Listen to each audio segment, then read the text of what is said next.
Let's review how this new KPI tab on your Etsy seller spreadsheet will work.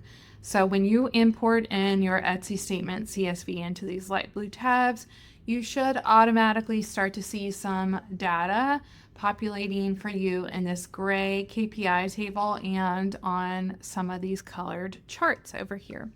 First, we have your Etsy profit margin. This is going to be your profit margin on just your Etsy sales versus your Etsy fees. So that's calculated as your Etsy sales right here on row 8 minus all of your Etsy fees, including your shipping, and then divided by your Etsy sales. So it's like the net divided by the gross revenue to get your profit margin percentage just on your Etsy sales. So for every dollar you're making on Etsy, you're keeping 64 cents. And then you're leaving that in your business to pay for the rest of your business expenses, theoretically.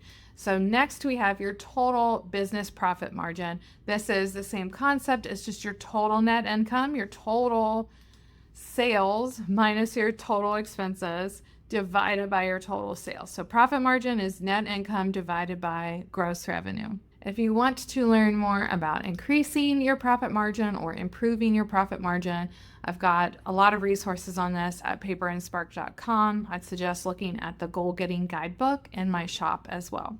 Next, we are going to pull in the number of orders your CSV states for that month on specifically Etsy. So not shop-wide or business-wide, but the number of orders listed on your Etsy statement for that month. Then we can divide your sales that you got on Etsy that month, again, from row 8. We divide your sales by the number of orders and we calculate your average order value on Etsy. This is just Etsy specific, but it's telling us our average order value on Etsy. So this can be another useful metric to track over time, especially if your goal is to increase your average order value. If you want to learn more about why this metric is important, go search for average order value over at paperandspark.com, and I've got some more resources about that there.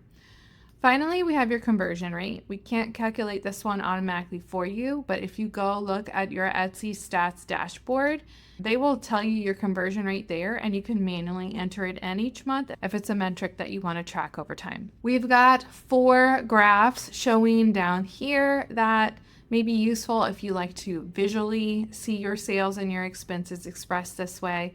First, we're going to show you your monthly sales by source so that you can see how much each revenue stream you have is contributing to your revenue each month.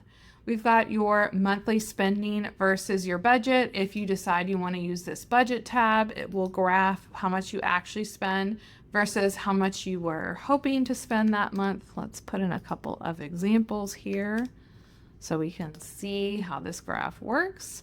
Next, we have 2 year-to-date pie charts that will be showing us a little slice for our year-to-date sales from each source and then our year-to-date spending by source as well. So again, just if you want to eyeball how you're doing visually, sometimes that's nicer to look at and easier for us to understand than having to go look at the cold hard numbers.